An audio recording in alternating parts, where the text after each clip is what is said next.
Hello guys, this is Durga Sircar and I am back with another episode of GMAT Friday. Today we are going to solve a verbal question of critical reasoning completion type. Now, what do we have to do in complete the passage or completion type of question? We have to select an answer which will logically complete the passage, that is complete the argument. Now, the completion question type is also called as a master question type because any type of CR question can be formed into a completion question. Your strengthening, weakening, assumption, paradox, any of these can be formulated into a complete the passage question. So like always, what do you have to do? You have to strategically pause the video here, take 2 minutes to solve this question and resume to have a look at the solution. Okay guys, now let's have a look at what the argument is trying to say. There is a music student who believes or who says textbooks on the history of orchestral music, which is a type of music, generally devote only a small amount of coverage to the music of the past 50 years. So the music student is trying to say that the textbooks which are there on the history of music, they have not given much information about the music in the last 50 years, or these textbooks, they have this feeling, or these textbooks want to depict that there wasn't much development in the history of music in the last 50 years. Now, the textbook authors generally wish to reflect the consensus among the musicologists and the critics regarding what are the greatest works in musical history. Now, the textbooks would actually want to depict correct information, or the textbooks would want to depict the information which is given by the experts. Who are the experts? The musicologists and the critics. And they want to reflect the consensus, that is the common point among them. Thus, the consensus of these experts must be that the vast majority of history's greatest orchestral music was produced more than 50 years ago. That means the author, the music student, is trying to say that the experts must also be believing that not much work was done in the 50 years and most of the work was done before these 50 years. Why? So, there is a gap. There is a gap which is missing, and there is a missing link between the textbooks and the thinking of the experts. So, if the experts think something, the textbook authors, they want to depict the same thing. But what is the gap in the argument?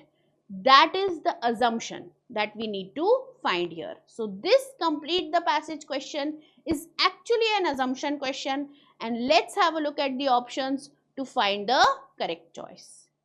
Okay guys, now let's have a look at the options. So, keeping in mind that we have to bridge the gap, that why there was only a small portion or a small amount of coverage given to the music of the past 50 years. Okay, so let's have a look at the options. A says, no expert judge of music quality considers most of the orchestral music produced in the past 50 years to be among history's greatest. Okay, let's connect it to our previous statement. This says that the consensus of the experts must be that the vast majority of the greatest orchestral music was produced more than 50 years ago. Since no judge considers most of the music, don't you think this is just repeating what is already mentioned? This is actually supporting, but it is not explaining to us the connection between why there is very less amount of information that is mentioned in the textbooks. So this is definitely supporting our conclusion but not giving us the missing gap. So A cannot be the correct choice. Now let's have a look at B. What is B saying? The orchestral music to which the textbooks devote the most coverage is typically that which the authors have spent their career studying. So they are trying to say the music to which they will give the most coverage will also be the music that they have studied the most. Okay. So if they are studying it most, or if they are studying it more, they are giving it more coverage. Okay.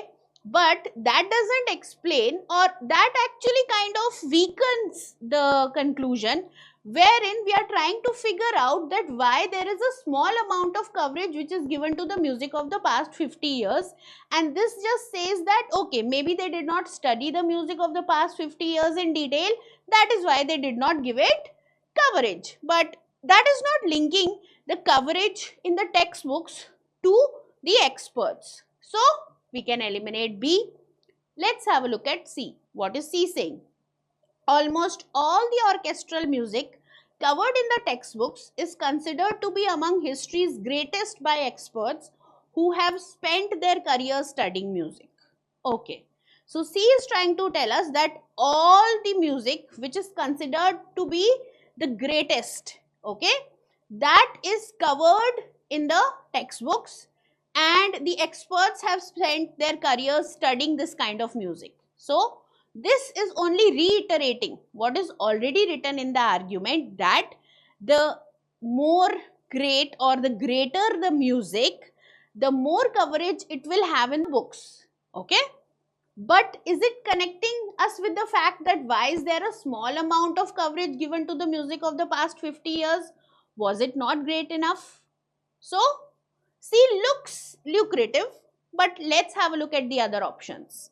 D says almost all the expert judges of music quality have developed their expertise at least in part by studying textbooks on the history of orchestral music. So this just tells us that all the judges of music quality, they have developed their expertise by studying these kind of textbooks. But again, that does not tell us why the textbooks are including only a small amount of information about the recent developments or about the recent music of the 50 years. So we can eliminate D. Let's have a look at E. E says, the authors intended the textbooks to cover each orchestral music period in proportion to how much of the history's greatest orchestral music was produced in that period. Means the author's intention when they gave space or when they gave content in the books to each orchestral music for particular periods was in proportion to how much they thought the music was great or not, or how much that was in consensus with what the experts had to say. So the authors wrote the books in consensus with the opinion of the experts, and that is why the proportion or the amount of information about the orchestral music in the last 50 years is very less. So this is the gap which is there in the argument, and this is the correct choice. So we can safely mark E as the correct answer. Everybody who has gotten E as the answer, you have gone for the right choice. So that's it for today, guys. That was our question. Complete the passage. We will be back with another question next Friday. Till then, keep studying and all the best for your GMAT exam.